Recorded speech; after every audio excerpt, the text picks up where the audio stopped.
বছর বয়সেও যেমন ড্রিবলিং তেমন ফিটনেস, হ্যাঁ এটাই লিওনেল মেসি। বিশ্বকাপের সেমিফাইনালে ইংল্যান্ডের বিপক্ষে যেন একাই তছনছ করে দিলেন প্রতিপক্ষের রক্ষণ ভাগ।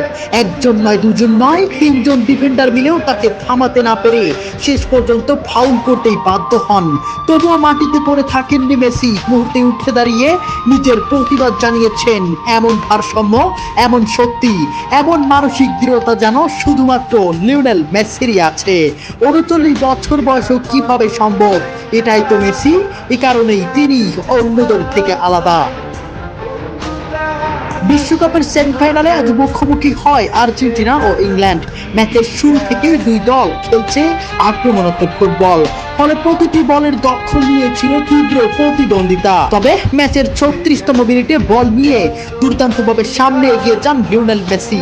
একে একে দুইজন ডিফেন্ডারকে ড্রিবলিং করে গোল পোস্টের দিকে এগিয়ে যেতে থাকেন মেসি, কিন্তু তখনই বাধা মেলে দুই ডিফেন্ডারের মারাত্মক ফাউলে। তবুও যেন মেসিকে থামানো যায়নি। মেসি উঠে দাঁড়িয়ে প্রতিবাদ করতে থাকেন। একই সঙ্গে এগিয়ে আসেন ইংল্যান্ডের ফুটবলাররাও, কিন্তু তাদের চাপের মধ্যেও মেসি বলের নিয়ন্ত্রণ হারাননি এবং সামনে এগিয়ে যাওয়ার চেষ্টা চালিয়ে যান, যার জন্য রেফারি ফাউল হিসেবে গণনা করেন। শেষ পর্যন্ত দুই ডিফেন্ডারের শারীরিক চ্যালেঞ্জের মুখে মেসির আক্রমণ থেমে যায়। 36 মিনিটের এই ঘটনাটি মাঠে উপস্থিত দর্শকদের মধ্যেও ব্যাপক উত্তেজনা তৈরি করে এবং মুহূর্তটি দেখে অবাক হয়ে যায় অনেক ফুটবল ভক্তই। 39 বছর বয়সে এটা কিভাবে সম্ভব? কিভাবে এমন ফিটনেস, এমন ভারসাম্য রাখতে পারেন লিওনেল মেসি?